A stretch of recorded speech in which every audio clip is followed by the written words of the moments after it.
Então vamos falar dos resultados econômicos do Brasil. O Brasil vem apresentando resultados econômicos muito interessantes. Eu venho aqui chamando a atenção nas últimas semanas. Nós apresentamos um resultado de PIB, tá? Em comparação com o trimestre passado, nesse trimestre, um crescimento de 1,9%, fortemente acima do que o mercado vinha esperando, que era 1,4%. Se a gente comparar com o mesmo trimestre do ano passado, o crescimento foi de 4%. O desemprego está estável, porém relativamente em baixa.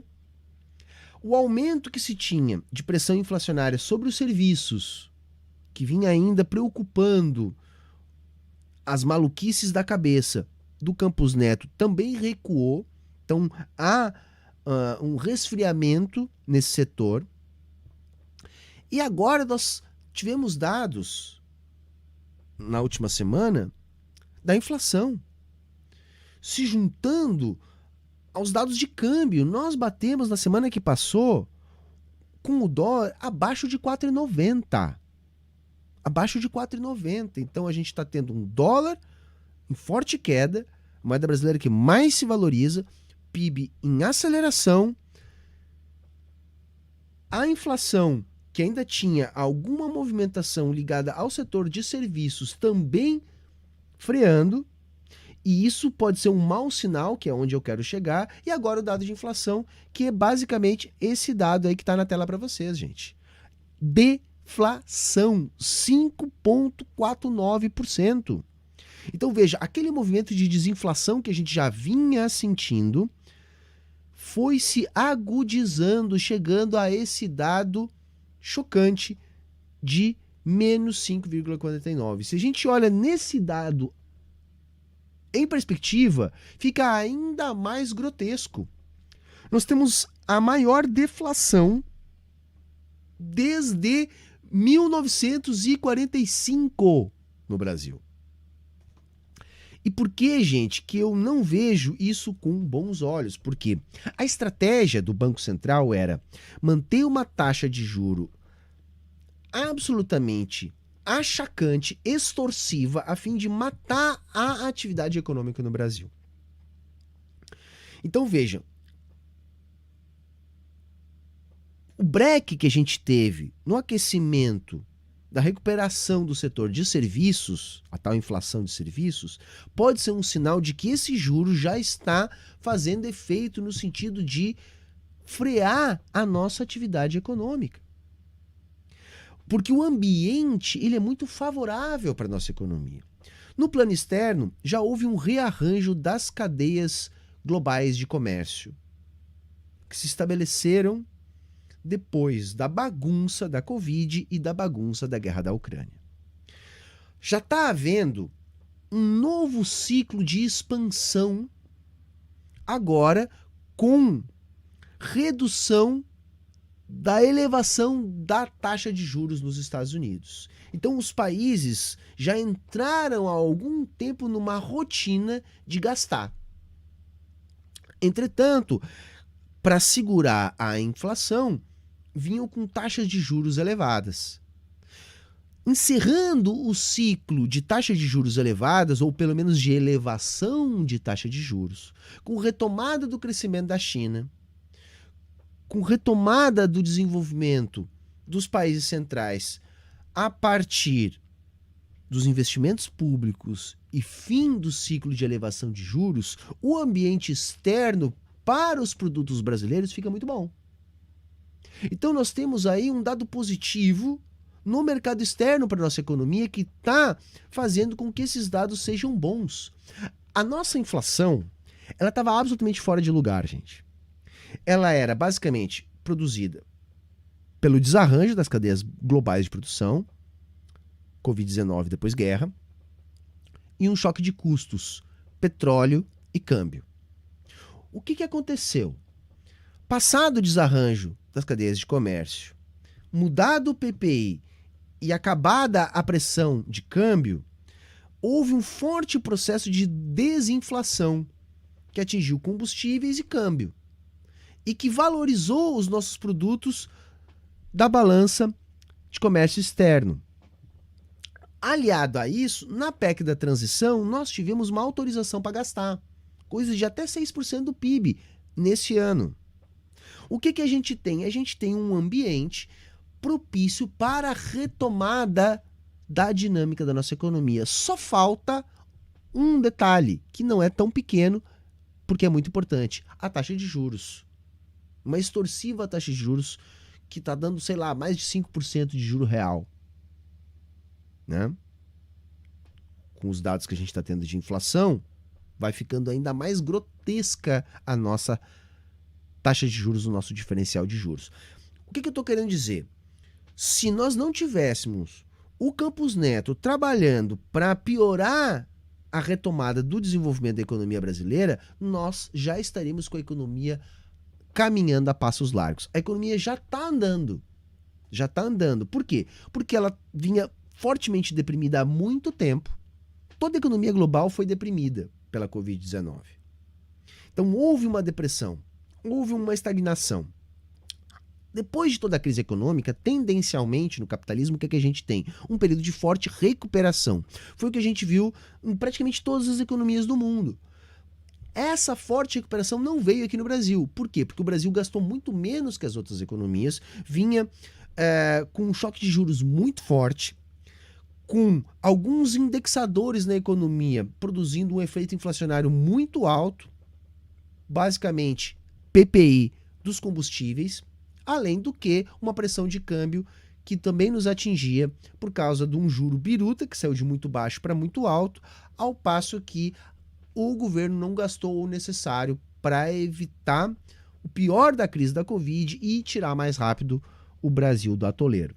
Então, a nossa economia viu o resto do mundo sair do problema do Covid-19 mais rapidamente que a gente.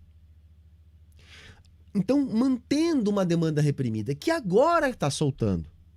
Se nós tivéssemos um juro mais compatível com os dados da nossa economia, a nossa economia poderia estar crescendo fortemente. Nós já estamos ali entre as 3 ou 4 economias que mais crescem atualmente no mundo. Nós poderíamos ser, quem sabe, a segunda, vai? Quem sabe a segunda. Bastava haver um ajuste de juros. Que deve haver. Agora, gente, o que eu vou prever? É muito ruim fazer previsão econômica, mas se os liberais fazem previsão da economia e erram todas, a gente pode aqui também tentar fazer alguma. Eu vou dizer o seguinte: tá bom o ambiente externo para o Brasil, tá bom as condições para a nossa economia, havendo uma retomada do investimento público, como há espaço nesse ano e com queda de juros, o Brasil deve crescer mais rápido. Mais rápido, inclusive, do que está crescendo, que já é mais rápido do que estava crescendo com o Bolsonaro. Então eu estou prevendo dólar até dezembro 4,40, vai? 4,30, 4,40. Então, assim, não está num bom momento para comprar dólar e não vai mudar isso tão cedo. Por que eu estou prevendo isso? Porque eu também prevejo que a gente tenha, sim, uma redução da taxa de juros. Deve começar a cair. Se não cair na próxima reunião, já deve ser dado um viés de queda. Então, se ele ou vai cair 0,25, ou ele vai dizer que vai começar a cair. Essa é a minha aposta para o Copom. E deve começar uma queda, ainda com o Campos Neto, porque ele não vai mais ter como justificar, tá? Já não tinha antes, agora então ficou mais difícil ainda justificar a manutenção da taxa de juros. Entretanto, essa queda não vai ser nada muito acelerado. Então nós devemos ver quedas aí de 0,25 a cada reunião do Copom, talvez intercalando. O que vai fazer com que essa taxa de juros que a gente está tendo agora de 13,75 possa cair, imagino eu, até o que? 11,75, 11,5. Não deve cair muito mais do que isso. Tá? Por quê? Porque tem ainda tal meta de inflação que é muito alta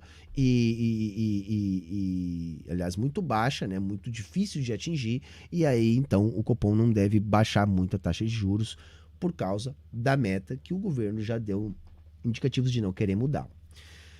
Como não vai cair muito o nosso juro, não deve mudar muito o que está acontecendo com o nosso câmbio agora, ou seja, essa pressão de valorização do real. Para que isso findasse, eu imagino que nós teríamos que ter uma queda mais brusca de taxa de juros que eu não estou vendo até o final do ano. Então, a taxa de juros deve cair pouco, mas deve começar a cair.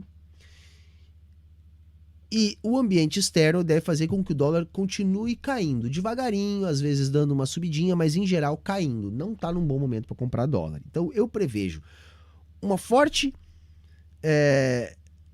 valorização do real, então, e um forte crescimento da economia. Com o juro caindo pouco, deve acelerar um pouquinho a nossa economia. Tá? Então imagina aí um crescimento. Eu não vou dar um dado aqui para não errar, mas assim, bastante maior do que nós tivemos no melhor ano do Bolsonaro. Tá? Olha, eu vou chutar pelo menos o dobro, pelo menos o dobro. Né? E ainda um crescimento boicotado, para uma taxa de juros extorsiva, abusiva. A questão aí é o que vai acontecer. Se eu tiver certo e o Brasil crescer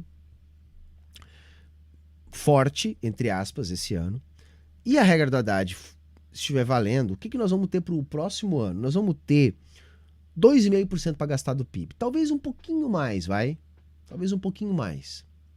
O que é pouco, para garantir que não haja cortes em programas sociais e em investimentos públicos. Tá? O que é bastante pouco. Mas ainda assim, eu imagino que a gente vai ter o teto de 2,5% e possivelmente até um pouquinho a mais. Com algumas articulações, com BNDES, com estatais, a gente consiga ir um pouquinho mais além. Então, o que eu estou prevendo? Tudo dando certo, sendo otimista, tá? Sendo otimista. No ano que vem, a gente pode conseguir ter um pouquinho de margem para investimento, bem menos do que seria necessário, mas a gente possa conseguir liberar um pouquinho mais o BNDES e trabalhar um pouquinho com uma taxa de juros ainda mais favorável quando o Lula puder indicar o seu presidente do Banco Central. E aí eu acredito que também não teremos um ano muito ruim. Então o ano ruim da economia, para nós, prevejo eu, deve ser os dois últimos, terceiro e em especial o quarto ano, que é onde a coisa vai começar a ficar inviável em termos de manutenção do arcabouço fiscal do Haddad. E é aí o ponto que eu me refiro.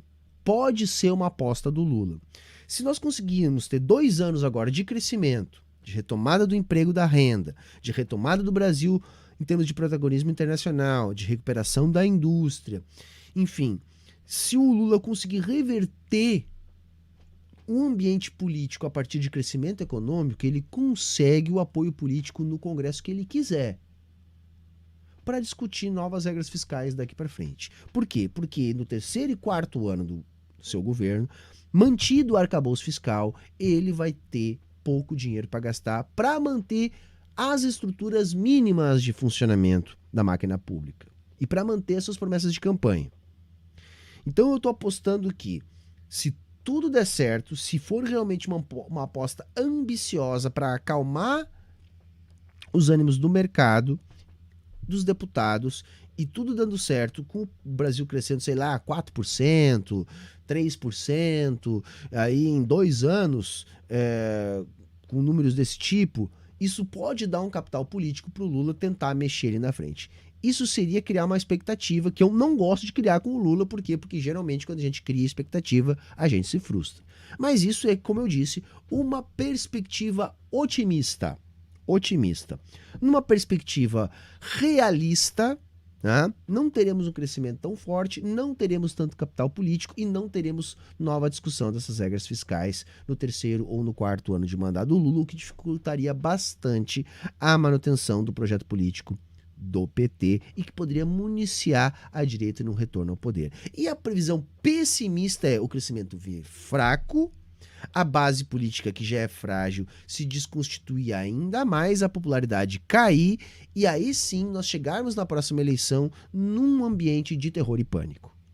Por quê? Porque eu não vejo um ambiente no curtíssimo espaço de tempo para uma esquerda radical estar disputando protagonismo político já nas próximas eleições. Pode acontecer? Pode, porque às vezes em poucas semanas, anos se passam e grandes reviravoltas acontecem. Mas aí nós dependeríamos de uma situação inusitada, de algo não previsível, de algum fato novo, de alguma coisa fora da curva. Porque no decorrer natural das coisas como estão, não vejo possibilidade disso num curto prazo. Portanto, essas são as minhas previsões, esses são os meus chutes.